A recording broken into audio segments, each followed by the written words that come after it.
Today is a great day for freedom. It's a great day for life. It's a great day for the Constitution. And it's a great day to be an American. Roe versus Wade was indeed overturned today, something that some people have worked all their lives to see happen. But it didn't just happen. Elections have consequences. And President Trump, being elected, nominated 3 conservative justices. But it started before that, because as you know, Merrick Garland was up for a nomination, and the Senate withheld his nomination, and you can see what a disaster that would have been. He is now the Attorney General and is probably one of the worst that there's ever been. And instead, we got Brett Kavanaugh, we got Neil Gorsuch, and we got Amy Coney Barrett. And all of them voted and were included in the 5-4 and 6-3 rulings today, overturning Roe versus Wade.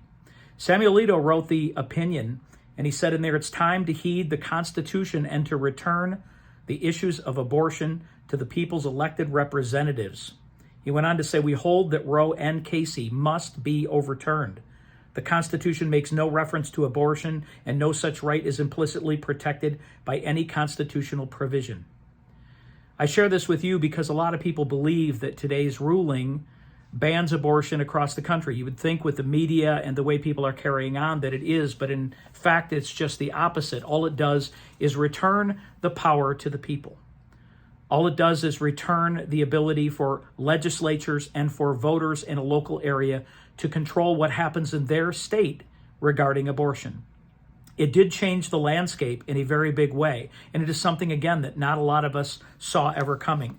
But the misconception is completely understandable because for years, abortion advocates, fear-mongering political pundits and officials and many of the mainstream media have been telling you that if Roe is overturned, that indeed abortion will be illegal.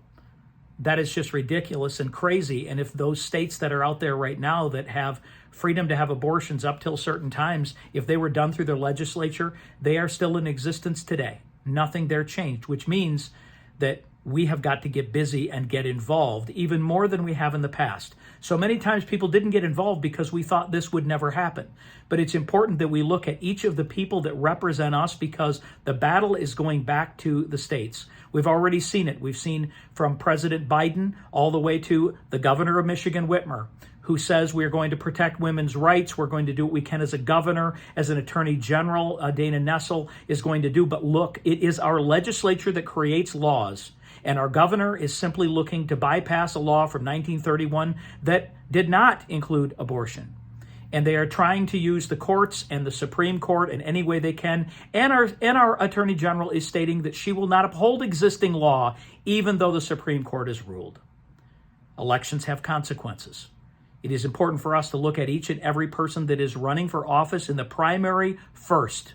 Find out and identify them and make sure that they are pro-life, that they are going to defend the rights for individual life. I want to read to you a little bit of the preamble of the Constitution. It says, we hold these truths to be self-evident, that all men are created equal, that they are endowed by their Creator and certain unalienable rights, that among these are life, liberty, and the pursuit of happiness. The unborn children are indeed lives. They're lives that need to be protected. I pray and ask you to pray tonight for this nation. Pray for those that have been encouraged by people on the left in legislature and otherwise to go out and to riot and to destroy property and to institute violence around America. I pray for peace. I pray for them to go and to look at the rule of law and understand it's the reason we have a Supreme Court.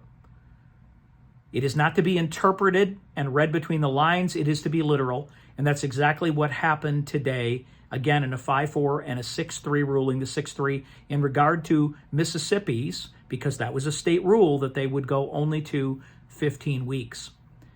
Many states have stricter, and it is important for Michigan and other states to look at what your laws are. Many of them had trigger effects, so that after this happened today, they will trigger a state law that will take effect immediately that will either prohibit, allow, or have a certain time frame around when abortions are available to people. I would also ask you to pray for our country and to pray for repentance. Over 1 million children in America alone are aborted every year. God says He knows the numbers of hair on our head, and they're numbered. I believe He has a plan for each and every one of those lives. We are one of only 6 countries in the entire world that allow abortion the way we do. We probably assume it's more than that, but it's not. I ask you to celebrate today the fact that we have a very strong conservative Supreme Court. I ask you to look within yourself and get involved in your local political races and make sure that the character of the individual and what it is they stand for and their moral compass, and whether they live by faith and whether they will defend the rights of the unborn. If we do that, we will elect people who will go to the state capitals around this country, and we will enact laws at a state level where they should be enacted by and for we the people in each jurisdiction, and not handed to us by a federal government. Returning power to the states at all levels, as local as it can possibly be, is what is meant in our republic. I ask you all to have an absolutely fantastic weekend, and I ask you to pray for our country, pray for unity, and thank God for the ruling today and for those people who have stood up. And I pray for all of you as Americans, because today truly is a proud day, and we together are choosing freedom. Have a great weekend.